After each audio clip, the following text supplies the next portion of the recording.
Ini BB-nya.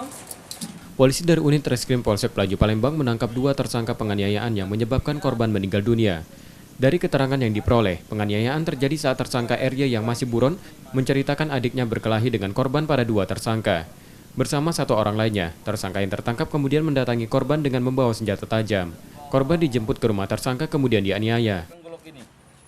Untuk motifnya sampai hari ini keterangan dari tersangka Sony dan Kiting ini ada ceritanya di Topo.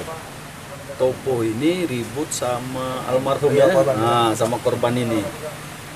Nah itu penggaliannya nanti pada saat kita dapat menangkap Topo dengan Royen ini. Karena kawan ini ikutan setia kawan dan saudara, masih ada saudara dari Topo. Dari tersangka, polisi menyita senjata tajam untuk menganiaya korban. Polisi masih memburu tersangka lain yang masih belum tertangkap. Yudi Kiswanto, Kompas TV, Palembang.